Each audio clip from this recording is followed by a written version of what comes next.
I'm Roy Lee Lindsay with the North Carolina Pork Council, and I want everyone to remember bacon makes everything better.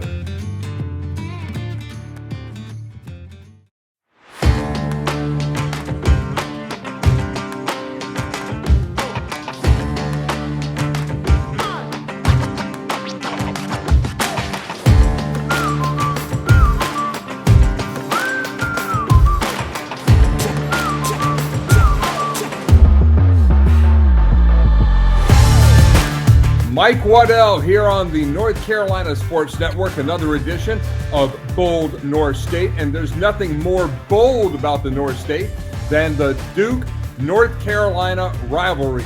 One of the best in the history of all of sport. Really depends on who you talk to. And today we're talking to Andy Bagwell. He is the author of 2 books, and you see the covers right here on your screen. It's Duke Sucks, and then the sequel, appropriately, Duke Still Sucks. Andy from Old Fort and Marion, what are you doing talking about Duke like this? I mean, where's sportsmanship? It's nowhere when it comes to the Tar Heels and the Blue Devils, I guess, right? It's the greatest rivalry in sports, Mike. You got to hate on and it's not just the Carolina fans that hate the Devils. I mean, you got Kentucky fans, you got Maryland fans, you got Michigan fans. They all hate Duke. So it's not just me. It's not just me, the crazy guy, the crazy bald guy yelling at the clouds. It's everybody hates Duke. It's a common thing. And really, Mike, isn't it hate that brings us together as a fan base? So, that's really what it's all about. The book is about love and hate and bringing us together as a people. So, yeah, it's an easy thing to write about. Andy, one of my favorite quotes about the Duke-Carolina rivalry comes from Will Blythe. He's a former editor of Esquire, and he argues that the rivalry's passion can be attributed greatly to class and culture here in the South, our home. To legions of otherwise reasonable adults, it is a conflict that surpasses sports. It's locals against outsiders, elitists against populists, even good against evil. The rivalry may be a way of aligning oneself with the larger philosophic ideals of choosing teams in life, a tradition of partisanship that reveals the pleasures and even the necessity of hatred. Now, that's a little highbrow for most people. And you put it quite plainly. Duke sucks. Yeah, so, exactly. Tell me, Andy, you and I have a shared lineage. We are both former WCHLers and Tar Heel Sports Network employees. I'm a little bit more impartial these days, but I do have my shirt that says, I hope both teams just have fun. Oh, but man. Tell me, Andy, why do you hate Duke so much? I mean, the reasons I filled 2 books, and let me tell you, Mike, the hardest thing about writing these books is knowing when to stop because they just keep giving us material, right? So, but I mean, my days go back, crazy enough, I was not a huge Carolina basketball fan growing up in Marion, North Carolina. I think you're from Hickory.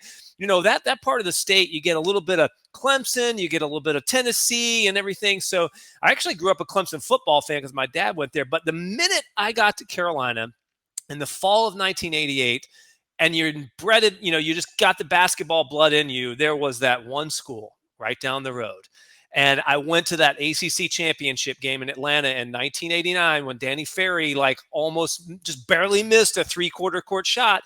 And I was hooked. And from that point forward, I hated the Devils because that's who they were. They were the other guys. But then when I started looking back before that time, Mike, this rivalry goes way before Coach K, goes way before Dean Smith. So it's something that just is different people come into the rivalry at different times, but once it gets in you, you realize that this is something bigger than any experience that you have in your own life. It's a cultural thing, it's a generational thing, and it's an amazing thing to be a part of. Duke at Carolina, Saturday night, Cameron Indoor, 6:30, ESPN. It will be the 262nd game in this rivalry. Carolina leads the all-time series 144-117. Carolina's largest victory was 53 points back in 1921. Does it really even count? But back in the day of the White Phantoms, we'll claim that one. Yeah. And Duke had that 1964 win by 35 points. The longest win streak, Carolina, again, back in the Woodrow Wilson era, 1921-28. They won 16 straight. But Andy, you've done a lot of great interviews talking about your two books. You were just on Locked On Tar Heels with Isaac Shade, talking a lot about present day. But I wanted to go and take a little bit different tack with you and talk about Duke and Carolina in a historical volume. Right. And go back into the Wayback Machine and talk about the beginning of this rivalry 8 years before I was born in 1961. My dad and my godfather. Now, my godfather was the captain of the 1963 Gator Bowl team that Carolina beat Air Force in the Gator Bowl, big time thing right there. His name was Gene Sigmund. My dad, Lou Waddell. They're both in Cameron Indoor. They're on the baseline. And when Larry Brown gets clubbed by Art Heyman, mayhem ensues. I mean, It was literally a court storming. So court storming could have been born right there in Cameron Indoor in 1961. And LB and Art Heyman going at it. My dad says that he was in the mix. My godfather told me dad was sitting over there hiding because he's just like a little lawyer guy. My big hulking godfather in there, throwing people off and doing all this stuff with some other football guys like Chris Hamburger and Kenny Willard. But, just a great story right there. When you talk about the history of this rivalry, like you say, it's not just the bloody Montross game, which we'll go into a little bit later, but this one really does have some deep roots going back to the days of McGuire and Bubas. The 1961 fight between Art Heyman and Larry Brown, that's a big story. And the crazy thing is, you look at Larry Brown, that man is still true blue Tar Heel to this day. I think he was in the Dean Dome like a couple of games ago. So that runs deep. So yeah, a lot of people don't know about that, Mike. They don't know about that fight. Maybe they've heard about it, but I'll tell you one thing, like that was 1961. But in our first book, we researched back to there was an incident in the 1930s. In the 1930s, there is a documented incident where the Duke basketball team was practicing a play where one teammate would throw the ball to another teammate, and that teammate would duck down so it would hit the Carolina player in the head. And they did this in the middle of the game. So we're talking about nearly a century of these two teams hating each other. And so it's so far beyond what a lot of people realize it is. And by the way, you talked about Will Blythe, and I got to give that man props. Like the eloquent writing, Reed and I are just some guys just yelling about stuff, but Will summed it up so beautifully. His book is a wonderful, wonderful book, and something we can all aspire to. But yeah, he summed it up well, and it is ingrained in your blood if you ever get into what it is between these two schools. The Duke fans really hate the next game I'm going to talk about, and that was the one where the late Walter Davis hits that 40-foot jumper. If you're looking from the old TV perch in Carmichael, it's to your right. It's right now to the left of where the broadcasts are done these days as they flip the configuration around. But 8 points in 17 seconds, the late Walter Davis. And the old story goes that Dean comes back in the practice the next day, rolls the ball out there and says, Walter, can you make it again? And he shoots an air ball. Yep. But what are some of the memories and stories that you've heard others reflect on regarding that big moment in this Carolina-Duke rivalry?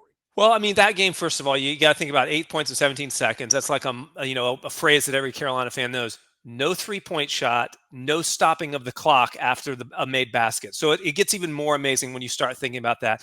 The games for me, there's so many games to choose from, and it seems like even when there's not something happening in the game, something does. So I certainly go back, I already mentioned that 1989 ACC championship game where the rest of the tournament was really not that great until you got to that championship game, and it was back and forth, and Carolina wins. They almost lose at the buzzer. Of course I go to the bloody Montross game. That was my senior year, 1992, both teams in the top 10. I think Duke was number 1 at that time. Carolina upsets them. It was an amazing game. Going to storming Franklin Street, I see Eric Big E on the street, give him a hug. He's got this bandage on his eye. And so that was a crazy, crazy good game. The thing about, just speaking of blood, Mike, if we kind of keep on that theme, you think about the Tyler Hansbrough game where Gerald Henderson was, Mike Krzyzewski ordered the code red and he went in and punched him. I think that's what happened. Something like that. But even that game, if you remember that game itself, it was actually kind of a boring game. Carolina got up early and kind of maintained a lead, and they kind of, just kind of kept Duke at arm's distance for the whole time. But even that's a situation where even a game that where, it's kind of boring, Carolina's going to win this game. It felt pretty comfortable. Then at the end, as Tyler Hansbrough was getting ready to come out, you have this crazy incident and blood everywhere, and people are, so you never know what's going to happen in one of these games. And so many incidents like that. And that's why it's so incredible that you just can't take your eyes off it no matter the circumstances. It's incredible. You talk about sometimes nothing happens or a game can be a little bit boring. They don't get much more boring than the first half. I remember this like it was yesterday, of the game in 1979 at Cameron Indoor Stadium, where the first half score was 7-0 Duke. The only 2 field goals that Carolina took in that first half were by the late Euclid, Ohio big man, Rich Chicky Yoniker, number 50, and his favorite food was Mahdi's fried chicken out of the back of the media guide. But that was a classic. We're not going to play anything unless you come out and play us man-to-man. Duke and Bill Foster are going to pack it back in the zone with the big man, Mike Jaminski. Everybody knows him on TV now, the former Charlotte Hornet, New Jersey Net. But he was a Titan. He was like Ivan Drago to a lot of us little kids growing up in North Carolina. You were afraid of Jaminski. He's big, towering guy, but he never fouled out of a game. And then a few weeks later, Carolina comes through with one of my favorite guys of all time, the Secretary of Defense, Dudley Bradley, comes in there in a 2-hand jam, rocking it in on big Mike Jaminski. But that was when I really feel like the Carolina-Duke rivalry really started to heat up again. The 74 game was not really a rivalry anymore, because at that point, it was North Carolina State and UNC. That's right. It was David Thompson and Phil Ford and all of the big guys on both sides of the gun, and Norm Sloan winning that 74 championship in Greensboro. I mean, for a while, NC State had usurped Duke as Carolina's big basketball rivalry. But we'll take a slight little detour here. You probably won't write a book saying, NC State sucks, because that's obvious, because they've not been relevant in 37 years. I mean, they've not been relevant since I was in high school and I just turned 55. I know. I mean, how bad does that have to be a State fan? Yeah, it does. And, I won't write that book. People actually joke about that. I'm like, I like to sell books outside of Wake County, North Carolina. So I'm not going to write that book. It won't sell anywhere else. So everybody knows it to be true. And then there's no point in reading a book about it. But yeah, you're right. I mean, 74, it wasn't really a rivalry game. That was NC State. Maryland in the ACC was incredible around that same time. So that wasn't a rivalry game. And you're right, 79, that's 7-0 first half in the first game in 1979. First of all, you got to think Tony Bennett has got that on a tape somewhere, and he looks at that like a dreamy, doughy-eyed girl, like, oh, this is so beautiful. This is the most beautiful thing I've ever seen.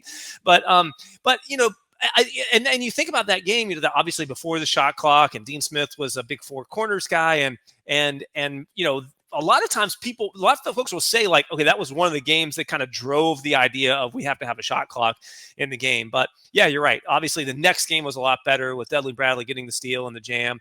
And you're right. It was around that time that some of these games started to get a little bit better, where there was some heatedness to it, and NC State starts to take a little dip, but they come back up in 82, 81. But it kind of went in waves like that, and you had these little games, and then of course Krzyzewski comes in the early 80s, and the rivalry takes off in that direction. But yeah, you're right. There were some incredible games to think about prior to Krzyzewski ever arriving from this funny named guy that came from Indiana and Army. So yeah, it's wild to think about. One of the things that's always been wild to think about is something that I heard my pastor at my home church back in Newton, North Carolina say one time. Now, we were Lutherans, we weren't Methodist, and we weren't Baptist. So, I mean, we were kind of out on the edge there.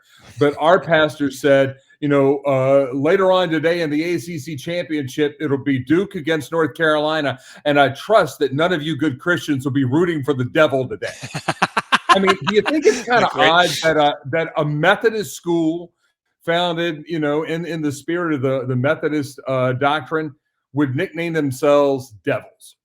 It is a little odd, isn't it? So, I mean, of course, it's a French thing, right? The Blue Devils were this French battalion and stuff, which we wrote about in the first book. Kind of ironic, since the French army is known for surrendering, flopping, so to speak. So, but yeah, it is odd that a school, a Methodist school, whereas, like, if you look at Wake Forest, a Baptist school, the Demon Deacons. They also took demon, though. At least they put deacon in there, because maybe they could be the preacher devils or something. But it is weird, isn't it, that they chose that? I don't know if it was like a counteracting thing or whatever, but it's so odd. And but yeah, I never understood it. But yeah, you're right. That's pretty funny that the Lutheran pastor would pick up on that and go, yeah, no, you can't cheer for that team, because they're clearly the force of evil in this situation here. So yeah. We're talking with Andy Bagwell here on the North Carolina Sports Network. I'm Mike Waddell. Andy is the author of 2 books, Duke Sucks and Duke Still Sucks. Now, let's talk about one of the guys that we had a chance to work with back in our radio days early in the 90s, and that's the late, great Woody Durham. From Albemarle, North Carolina. Almost every time when I start a broadcast, I'll go, Albemarle, rah, rah, rah, who for, what for, who we going to yell for? I mean, that was what he would do before every game. Yep. And the funny thing about that is Woody was a longtime voice of the Tar Heels, and a guy who is just a little bit younger than him there at Albemarle High School, and a manager on the football team where Woody was a standout guard, was Bob Harris, a longtime voice of the Duke Blue Devils.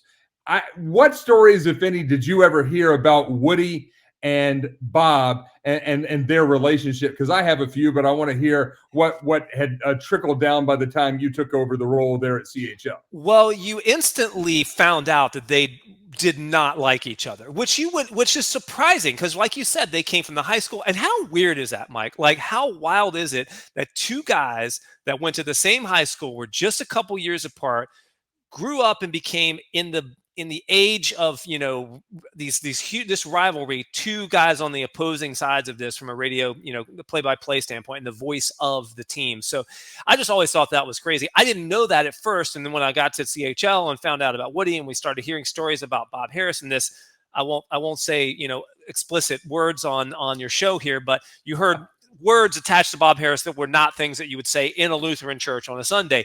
And so I'd always heard that, but I never really heard a ton of specific stories, but it was always kind of around and stuff. And I think I never formally met Bob Harris, but one time he was around and we were doing some pregame stuff, and he was there, and I was like, yeah, so that's the guy. And then you heard little things about him and stuff, but I mean, they clearly were very much not friends. I don't know if they kind of put that on in the front, but it was appropriate, right? They were calling the opposite sides, and it was appropriate that they weren't good friends, because they had this rivalry amongst themselves. So I want to know some stories that are at least you're able to share. What were some specific things that you heard?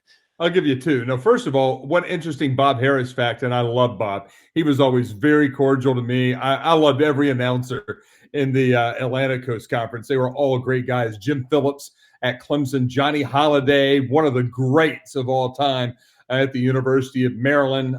Just a lot of great folks. But Bob actually went to NC State, and then he became the voice of Duke.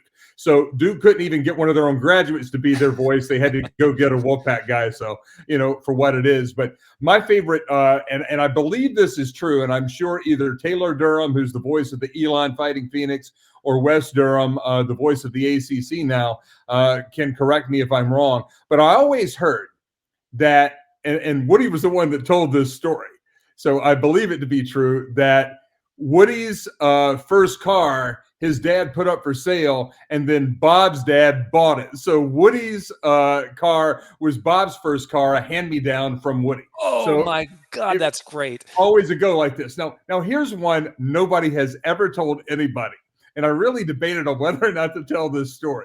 Now, we're at the ACC tournament in 1992. Carolina and Duke in that game, 94-74. But it was a knockdown, drag out, and a lot of emotion going into that ACC tournament final. Well, back in the day, all of the ACC radio crews did all of the games. Right. It was a 9-team tournament, 1 game on Thursday, 4 on Friday, 2 on Saturday, championship Sunday.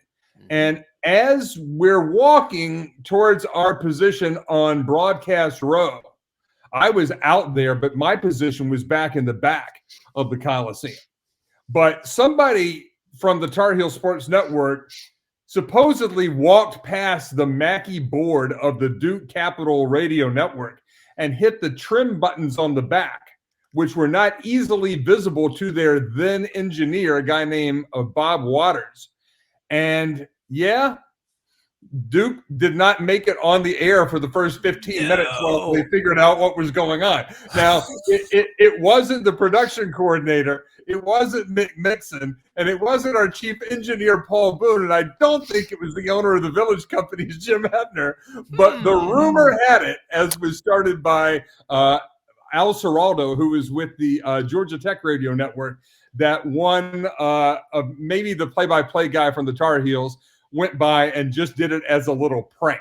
So Woody would have, very rarely, would have a little fun streak in him like that. But without a doubt, the most professional, the most prepared, and the best hero and boss that I had in the history of my broadcasting career. So he was incredible. But that rivalry was ugly.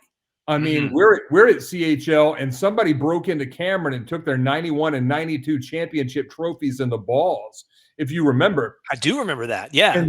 And then we got a call at CHL. I went over to Findlay Golf Course to one of the frat houses over there, picked up the balls and the trophies, and then took them back over to Duke, along with the morning guy from WCHL at the time, Larry Stone, and the news director, Neil Offen, back in the day. But one of the balls that we didn't know at the time was stolen. We had two like replica balls. There was another ball that was stolen, and when the Duke football team came out that week out of the old Keenan Fieldhouse, somebody threw the ball and hit their football team in the head, and then Carolina went out and beat the hell out of them on the field. Wow. So it was one of those things. I mean, this one just gets dirtier and dirtier. So my Carolina Duke real passionate memories end with that 1992 game, the Bloody Montrose game. I was still at CHL all the way through the 93-94 season, but really starting to focus on women's basketball at that point in our national championship. Charlotte Smith, Richmond, Virginia, go Lady Tar Heels, 94 ever. But when you look at the more recent games, what are the ones, Andy Bagwell, that really stand out to you as being the penultimate Duke Carolina games of the last 25 years? Well, I mean, you can't go far. Well, you can talk about the Final Four game, obviously, K's last game. You talk about that Cameron indoor game where it was those two. I think everybody would definitely talk about those games. But I mean, look at the game, and I was at this game. The one that I think about, and a team that I think one of the greatest Carolina teams that didn't win the national championship is that was the 97-98 team. Right. And the game that everybody knows, Ed Cota throws a ball off the backboard and Vince Carter misses the dunk.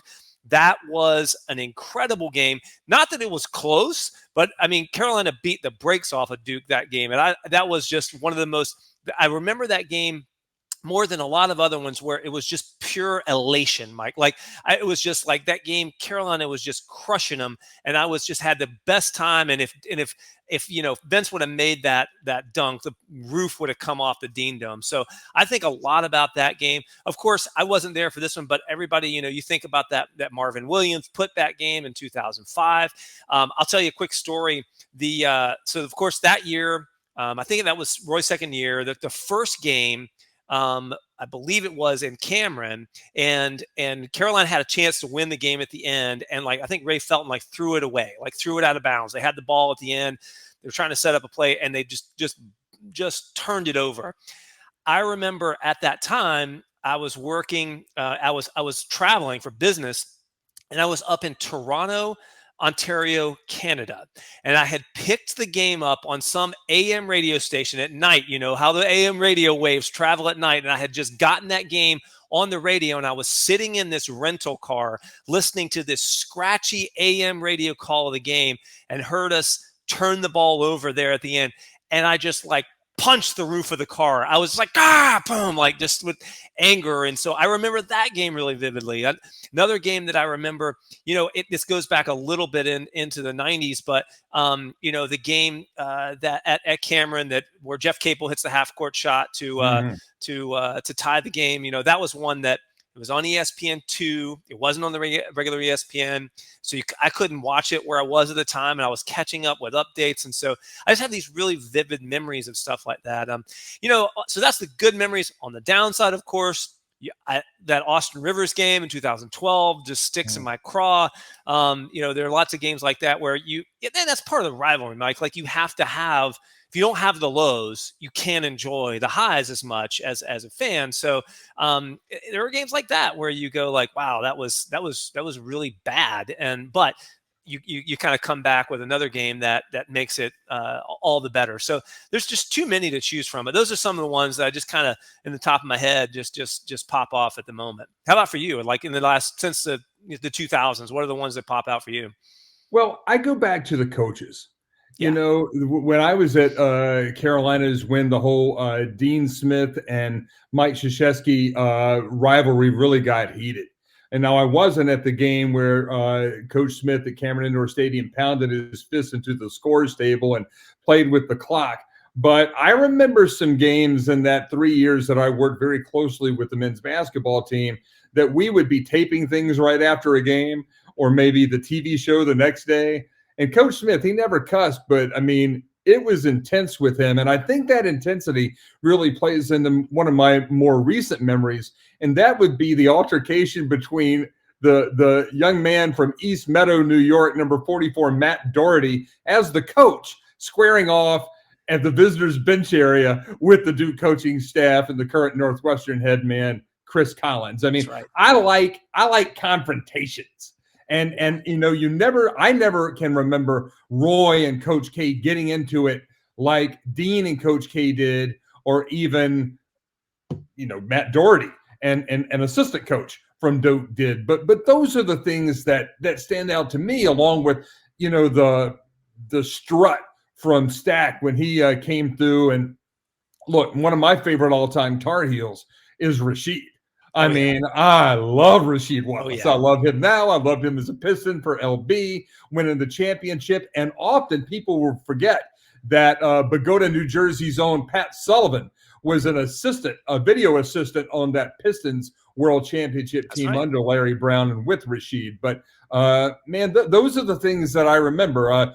Last year I had a chance because my college roommate is on staff at Duke. He's a senior associate AD over there, and his wife actually works in the Carolina men's basketball office. Crazy, huh? It's a true house divided. But I had a chance to sit behind the Carolina bench 2 rows during the game over there, and man, that was tough. And I felt for those kids. But the surprising thing was, and this is an important thing, and it is to me, as heated as it is between the fans and all, the one thing that I do notice a lot is that there is a healthy respect between the actual players more times than not. And that's the thing that really stood out in my mind last year, because Duke had every reason to gloat. And nobody was really blatantly disrespectful. You're always going to have your few odd, boats out there. But it was a pretty respectful group. But, I like to remember the times when maybe it's a little more WWE. Yeah. No, it's true. I mean, even like you talk about, Matt Doherty and Chris Collins getting into it. I think it was Hubert Davis's first year, Krzyzewski's last year, where there was somebody snubbed Hubert in the handshake line. It was Nolan Smith. That's right. It was Nolan Smith kind of snubbed him, and he was like, what was that all about? So I'm with you. I want more of that. Like, I want a little bit of confrontation, a little bit of, sniping, a little bit of, going back and forth. I think that feeds what we need in this rivalry. So yeah, there's lots of things like that where you get into it. And you're right. I feel like the players between Duke and Carolina, a lot of them obviously have played together. They know each other. Supposedly, I mean, Wayne Ellington and Gerald Henderson came from like the same high school. They're like best of friends. Jeremy Roach and Armando Bacot are really good friends. So, another one, Joel Berry and Grayson Allen, they played AAU basketball together in Florida. They're really good friends. Like Joel will say to this day, Guys, no, Grayson Allen is a good guy, which blows the mind of most Carolina people. But you know that exists. And I don't think it is much like there is some genuine dislike between Carolina and some of the other teams. Like, I don't think they like the guys on this team like State very much. I think there's some genuine dislike with Pittsburgh right now. So you're right. It's a lot of it is clearly the fans. Very heavy competition. There have been players over the year between UNC and Duke that, they clearly can kind of get into it.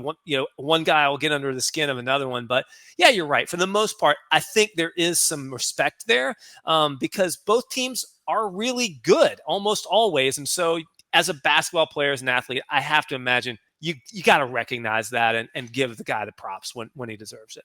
If you are anywhere near Wilmington, North Carolina, and looking for a little live music, a cold beer, a tangy slushie, a fun crowd, or just a taste of the good life at the beach, Jimmy's Bar in Wrightsville Beach is the place for you. Located on North Lumina Avenue, just 1 block from the sand and waves of the Atlantic Ocean, Jimmy's features a full bar with nightly beer and drink specials, and it hosts musical performers almost every day of the year. One more fun fact, Jimmy's annual Children's Bike Drive, which started in 2017, now distributes more than 1,000 bicycles and helmets per year to young people in the Wilmington area and beyond. Jimmy's Bar, your home away from home on Lumina Avenue in Wrightsville Beach. I remember the game that you talked about earlier, the 1989 ACC final at the Omni in Atlanta. And again, J.R. Reed, again, one of my favorite players, and I never liked Danny Ferry. I remember reading Brick Ettinger and the folks in the poop sheet talk about recruiting, and I really thought Danny Ferry was going to come to Carolina, and then he didn't, and I decided I didn't like it. Mm-hmm. But I love J.R. Reed. I remember the day in high school, read in my poop sheet that I got at my noontime mail because I went to a prep school that J.R. Reed was going to Carolina out of Kempsville. The big chief was coming to Chapel Hill, and I'm like running, this is great. But I don't think Danny Ferry and J.R. Reed are ever going to get, baguettes together or get, beignets when they go to New Orleans. Now, I want to hear about the most recent big game, and that would be the one in the Final Four. Now, my son and we had driven over. I was running an ECHL team in Dallas at the time. He flew in. He's a fundraiser at Clemson. He flies into Dallas. We drive over and back from Dallas to New Orleans for that game. And I'll probably play that clip at the end of this interview just as a tag going out because I lost my mind. I mean, I really did. I was so excited. But on the exit out of there, I mean, just the jawing going back and forth. And there's this little tiny, I guess this is pretty much a prototypical, about a 5'6" Duke graduate, curly dark hair, untucked shirt, overserved. He comes up and he sees this elderly couple and they're in light blue. And he goes up and he bumps them and says something like that. And all of a sudden the crowd kind of descends on him when he figures out that they're not Carolina fans, they're actually Villanova fans. and so now the guy feels like he's a complete jerk, but the kid almost got beat down. I mean, it was like WrestleMania, right there on the steps of the Mercedes-Benz Superdome. And just those are the memories that I have of that, along with we're at Blue Oak Barbecue before the game, famous barbecue joint in New Orleans. With my son, we're there because he had worked for a year for the Pelicans and the Saints. So we had gotten, some good memories and good food at Blue Oak. So we go back over there before the Final Four, and it's where the Duke Brotherhood gathering is. Oh, God. And so I had to be a little bit chippy. I know it's kind of hard to pick up on that confrontational attitude that I might have at times. And so I go up to this guy, and it's Mike Dunleavy. But I go up to him and I said, hey, man, I really enjoyed watching you play at Duke. I mean, Mr. Parks, can I have your autograph? Oh, my God. Because I know you have like kind of a fetish about Cherokee Parks that maybe you can delve into. But, I mean, I like to do things like that. The one guy that I tried to get his goose, though, is Kenny Dennard. And I really wish I would have gotten Kenny and you on this at the same time so you guys could like have a Texas death match. Oh my right here God. before Duke Carolina, because Kenny Denard, man, I tell you, there is nobody that is more Duke than Kenny Denard. Well, that's future episode, Mike. Like future episode, we'll get us on here and we'll just have it out. But yeah, I mean, Cherokee Parks. First of all, if that dude would have just come to Carolina, he would have been a superstar. Like all he was asked to do at Duke is just like rebound and set screens for somebody that was running around. So that was my thing with Cherokee. Like I looked at the skill set that he had, and I'm like, dude, you made the wrong decision. If you'd have just come to Carolina, you would have been a guy. Dean Smith, Roy Williams, feed the post, feed the post, feed the post. The guy would have averaged a double-double. He'd have been a superstar. So that's my thing with him. And there were a lot of guys like that during the same era. But I'll tell you, that Final Four game, I was not there. What an experience for you to be there with your son. But I was in a fetal position watching that at my friend Dave's house in his theater screen. But I was so nervous. I mean, at the lot of Carolina fans were just like, I know that Duke fans, a lot of friends that I have that are Duke fans were like, they never, ever, ever wanted Duke and Carolina to meet in the tournament, right? And I didn't either, because everyone knew, even though Duke fans don't want to admit this now, that's the ultimate trump card in the rivalry, right? Like you beat them in the Final Four. And in K's final game, that's something that is not going to be out. That's not something you're going to have to beat Carolina in the national championship game to overcome something like that. So I didn't want that game to happen in the first place. Carolina beats St. Peter's, and then the matchup is set. I was a wreck that whole week. And I'm sure a lot of fans were just. I did everything I could to distract myself. And we going in was like, I was not optimistic. I mean, we had beat them in Cameron, even though nobody thought Carolina was going to win that game. Carolina was kind of struggling.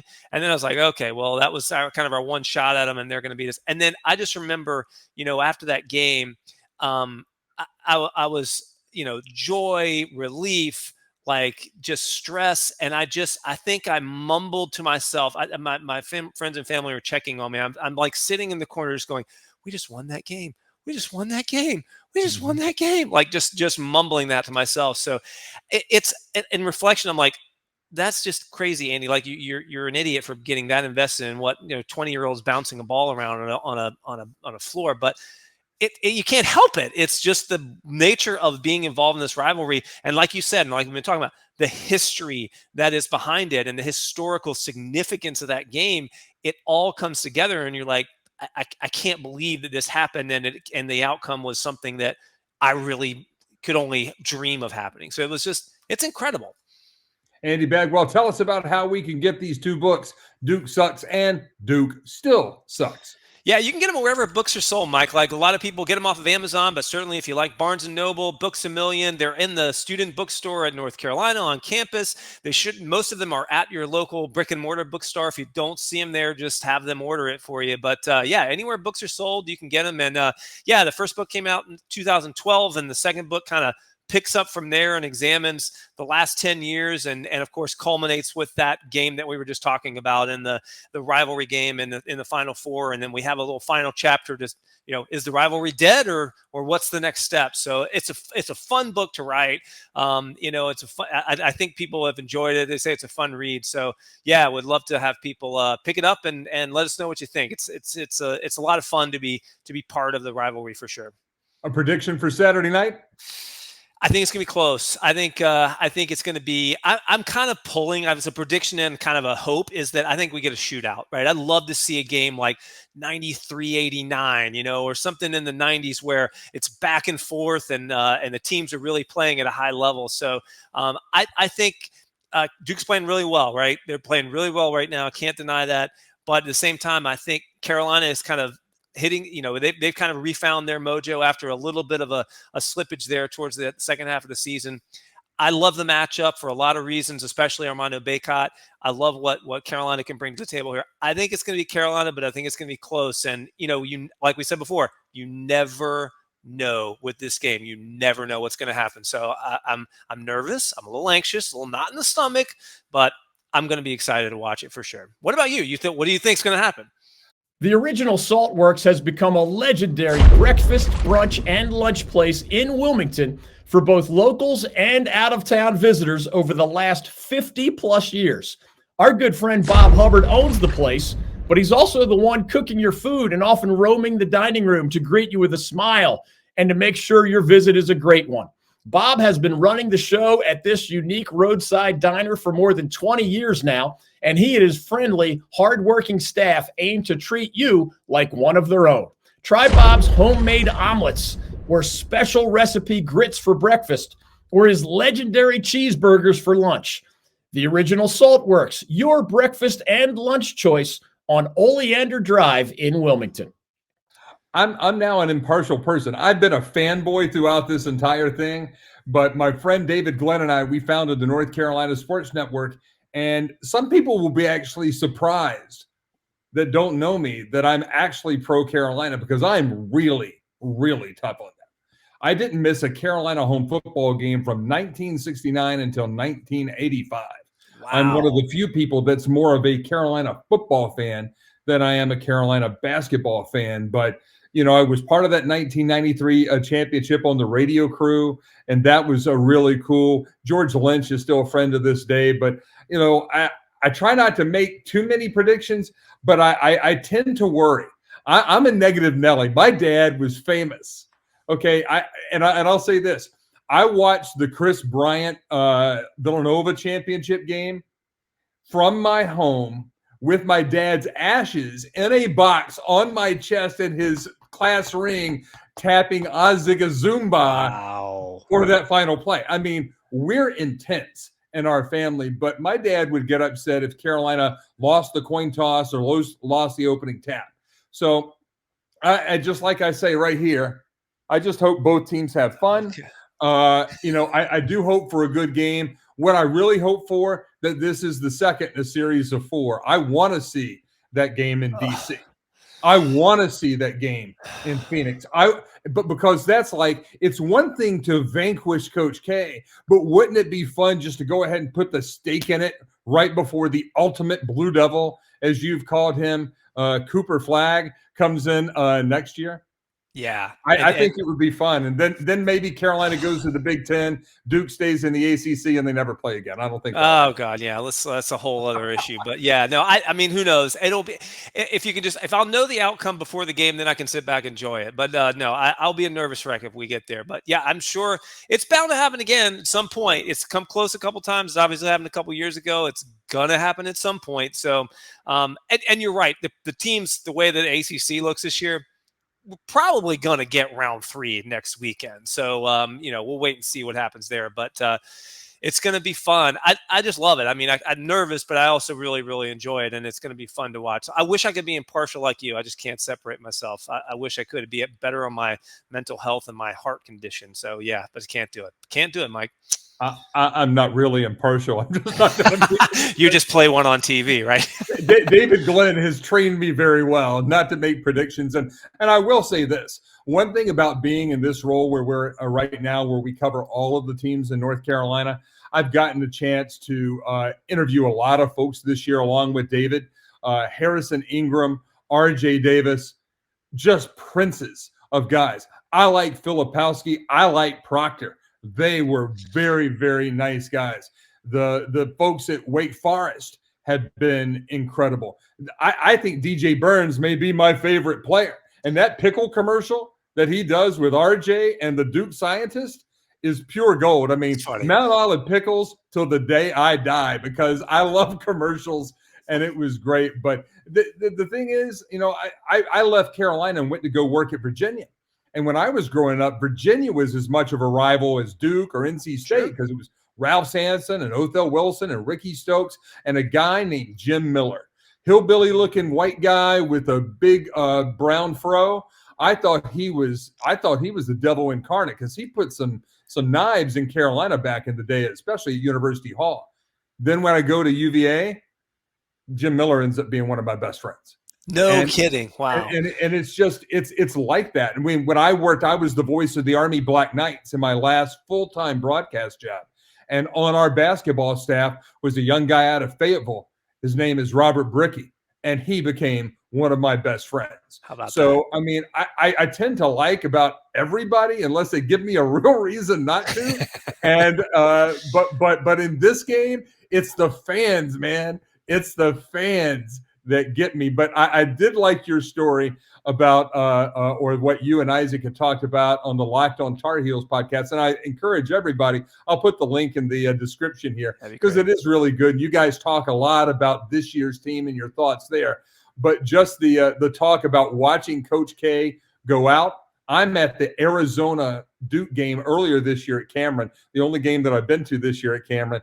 And I'm sitting like 10 feet away from Coach K and 20 feet away from Bucky Waters. Wow. So I go over and talk to Buck, who is just a prince of a guy. He's getting up in age, but he is just an amazing guy.